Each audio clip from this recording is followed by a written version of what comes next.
This is a 2007 Toyota Camry 3.5 liter 2GRFE V6 and U660E 6-speed transmission automatic. This is a real rocket ship.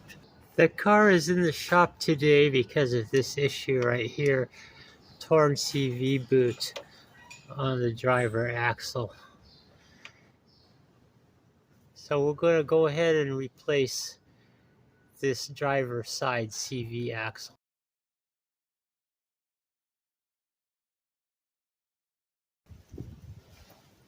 This is a 30 millimeter 12-point nut.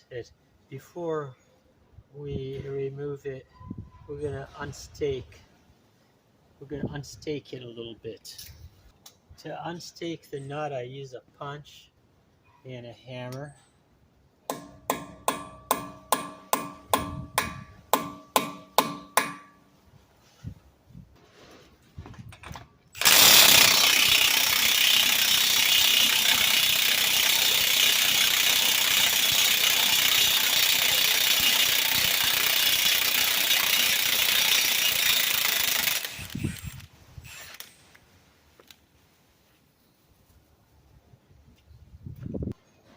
Here's a close-up of this nut. Next step is we want to remove the tie rod from the outer tie rod from the steering knuckle. I've unlocked the steering wheel so that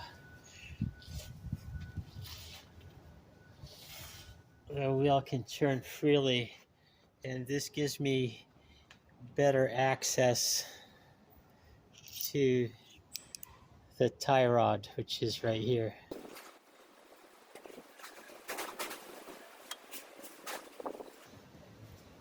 That came out pretty easy. This nut on the bottom is usually 17 millimeters.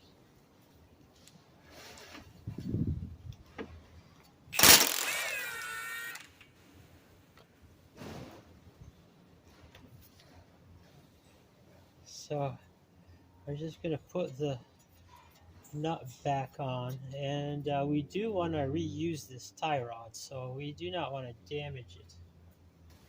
I'm going to use this ball joint and tie rod removal tool.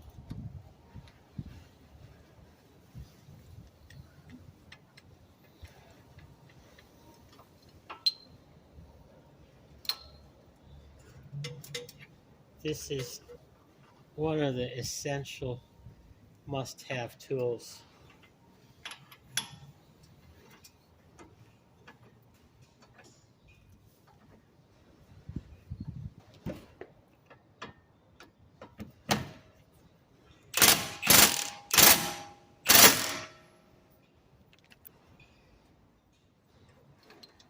So that did it pretty easily. This tie rod is now free.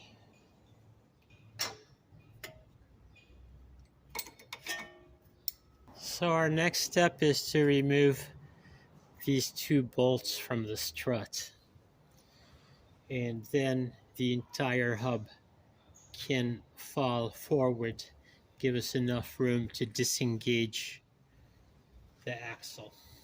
These are both 22 millimeter bolts.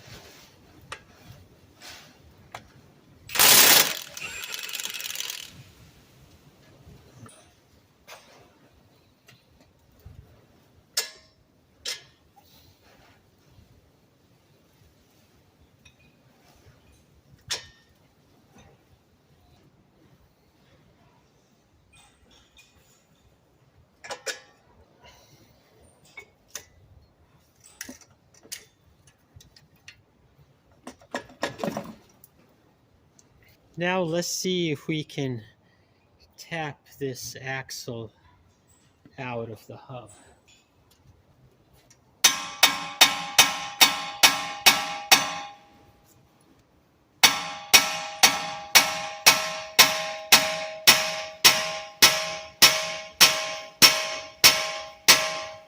Well, it is stuck in there.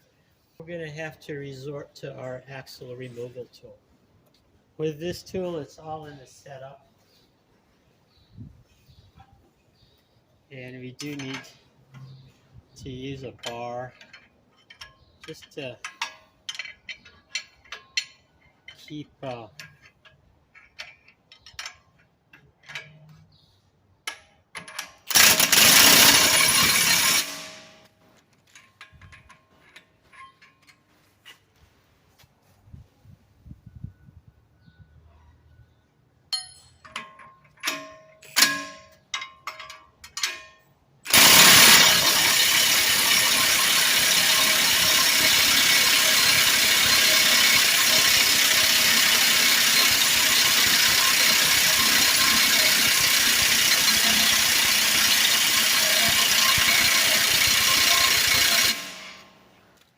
boy, that is putting up a lot of resistance.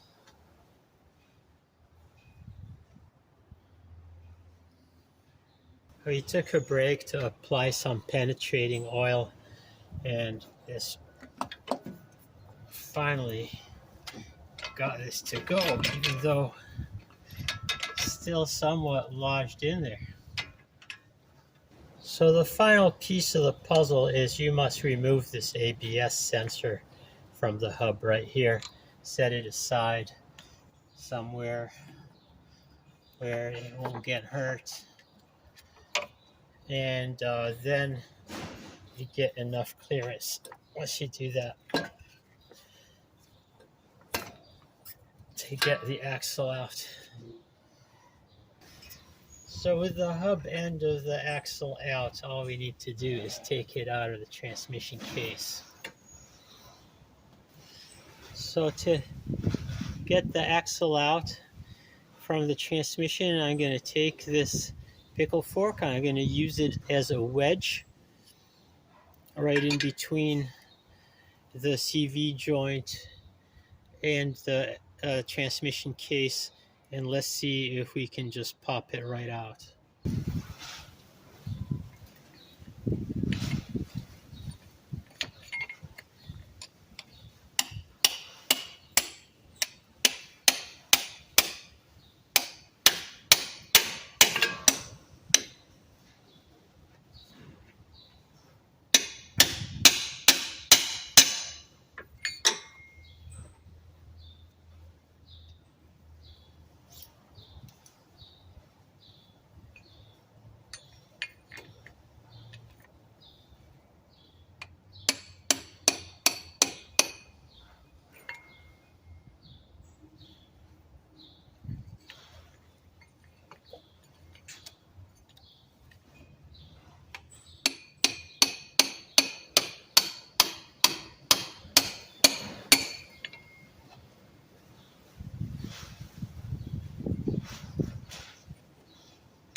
So I hope you were able to see some of that. That did the trick perfectly.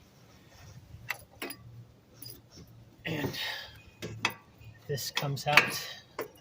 We compare the old axle and the new axle side by side, and it looks to be correct aside from this balancing weight, which is on the original axle but not on the replacement axle. Okay, let's see if we can make this happen. We want to aim this in very carefully so we don't damage the seal.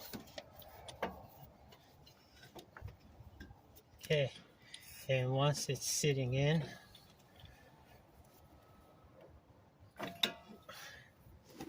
we want to try to tap it in.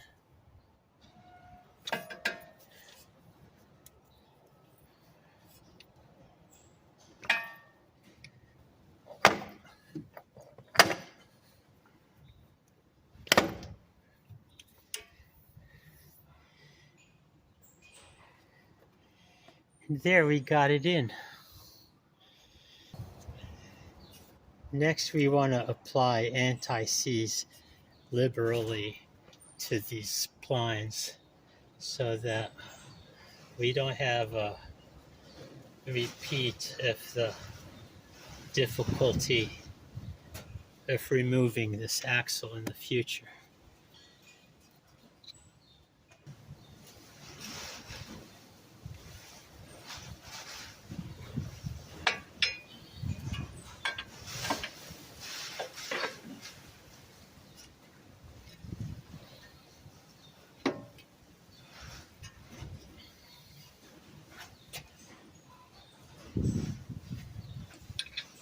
So this axle went in without too much difficulty.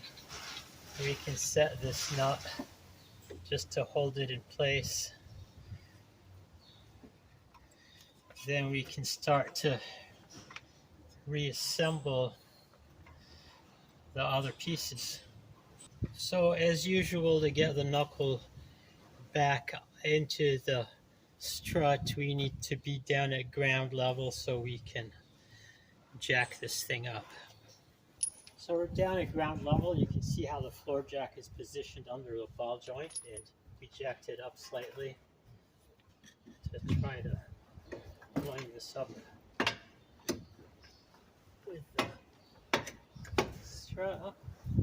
It's almost exactly in the right place. Let's see. I need just a little bit more, just a hair more.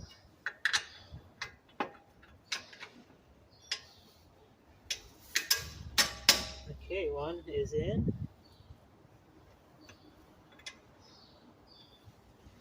And to get the second one in, we release.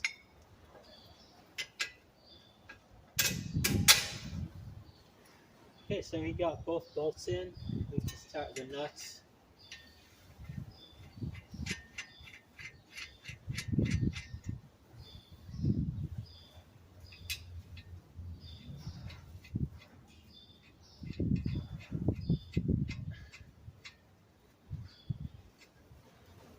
Okay, so to complete the reassembly, you want to torque this nut on the axle to the correct torque, which is pretty high. It's probably about 150 foot-pounds.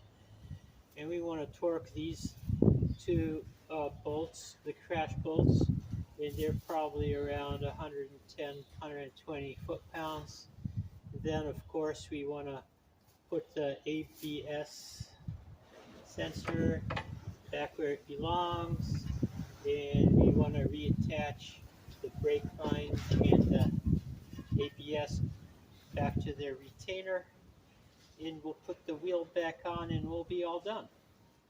So thank you very much for watching. I hope you enjoyed this video.